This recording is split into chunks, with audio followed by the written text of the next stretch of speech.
Hi everyone, you should definitely watch Fallout. And not just because it's fucking awesome, but because it's got the guy from the IT crowd in it.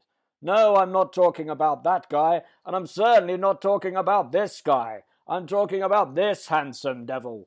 What's more, he plays two characters in Fallout. That's right, you get two for the price of one. He plays this guy, and he also plays the voice of this guy. I'm simply going to harvest your organs. Okay, so dodgy impressions aside, it's fair to say that if you're looking to watch a decent film or TV series, then probably your best bet isn't to go and watch a video game adaptation. I mean, some of them are okay.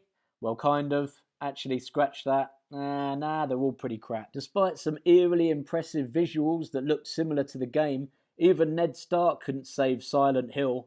And the sequel, Silent Hill Revelation, was an absolute fucking nightmare. Just not in the way the filmmakers intended.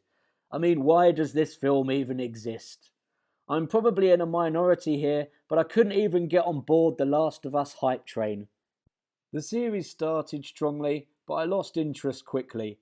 Let's be honest, it was basically just Children of Men with zombies. As much as Bella Ramsey was an absolute G in Game of Thrones, I found her character in Last of Us nauseating. And even Pedro Pascal, usually so dependable, whose character was supposed to be a bit of a tough guy, ended up to be a bit of an overly sensitive whiner. Street Fighter couldn't even be saved by Jean-Claude Van Damme, probably the greatest actor who's walked the face of the earth. This guy was kicking one of these with his fucking legs. Until Plaza was falling down. Even Kylie Minogue couldn't save Street Fighter.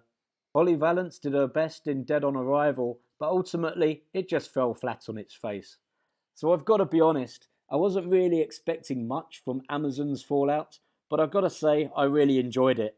There will probably be some people screaming at my review, saying that this series has completely butchered the lore of the games and have committed something akin to gamer sacrilege, but I can't really comment on that.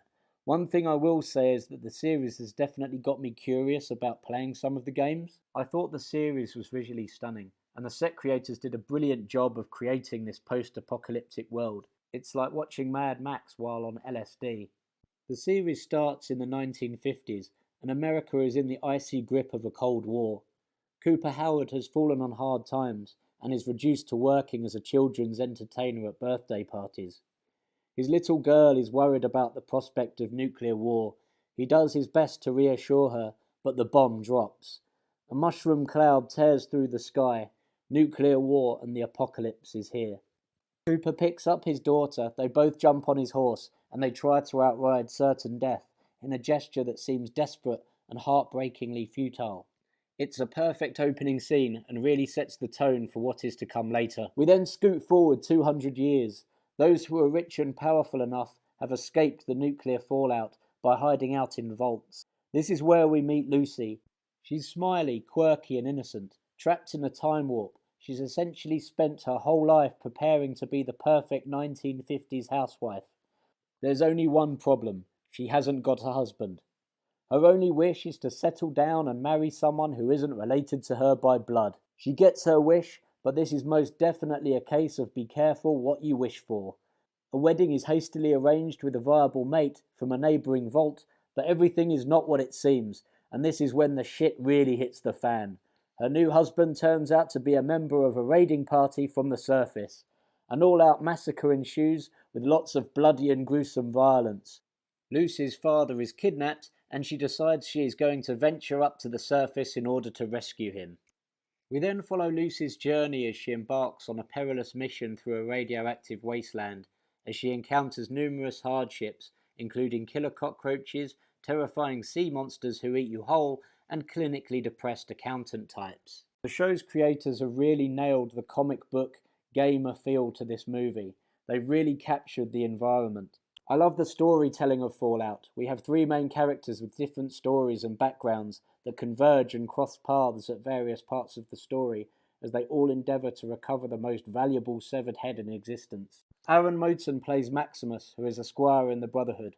He is bullied and beaten by his compatriots. He wants nothing more than to be a hero, but he is a deeply flawed character who does questionable things and often has to be steered in the right direction in order to do the right thing. I didn't really get whether the Brotherhood was supposed to be a force for good or bad. It almost seems like the writers themselves weren't really sure, and they didn't really know how to place them. The absolute star of the show has to be Walton Goggins, who plays the part of the Ghoul, and his pre-nuclear Fallout persona of Cooper Howard, as he is shown in flashbacks during the time before the bombs dropped. I've enjoyed the work of Walton Goggins for a long time. Although I've usually seen him in supporting roles, he usually elevates films or TV shows he appears in, even if the writing is a little bit shit. You know, man, if we ever make it home, I'm gonna do so much fucking cocaine. I'm gonna rape so many fine bitches. He's absolutely perfect for the character of the Ghoul, and when he is made up, he looks absolutely horrific. The makeup effects people did a really good job, and he looked like he just walked straight out of a video game. I especially love the interactions between him and Lucy, where they have their verbal spars about morality, and he tries to educate her in the ways of survival on the surface. I love the relationship between these two characters, where he goes from torturing her, and then they even share some mutual body mutilation. He's just the embodiment of a complete bastard, a cowboy gunslinger, the Omega Man with no name. Even though he's a complete bastard, there's still something quite likeable about him. As with anything, well, except maybe Blade Runner or The Shawshank Redemption, there are some problems here. The show isn't perfect. Some of the dialogue, for example, is pretty corny, and some of it is really cringe. Guys, you know, when they make it move, it gets all big and hard like a big pimple and then it pops. As for some of the fight choreography, the less said about that, the better. Also, I was a bit confused as to how ghouls were supposed to die during the show. For example, the main ghoul seems to be pretty much indestructible. He gets shot about 50,000 times and doesn't seem to care, whereas the other ghouls in the show seem to be pretty crap and useless. There were also a few continuity things that didn't really make sense, like in the final battle, when the ghoul manages to take down a knight in the Brotherhood by gleefully exposing a chink in his armour. As cool and badass as that scene was, it's amazing how we forgot about this weakness in power armour earlier in the story when he was facing off against Maximus. To be honest, I'm kind of nitpicking here. All in all, Fallout is an absolute riot. It's got lots of laughs and lots of gruesome, bloody violence. Yes, it's a bit silly, but I think that worked given they're trying to capture the feel of a video game. I also love the 1950s inspiration and the use of golden oldie music tracks. All in all, I was pleasantly surprised. There were lots of little twists and turns, and I thought the show had a great mix of comedy, violence, and it also gave us a fair chunk of mystery too. I also really liked the ending, which I thought was very clever, and also quite sad when we find out the fate of Lucy's mother. All in all, I'm very much looking forward to Season 2.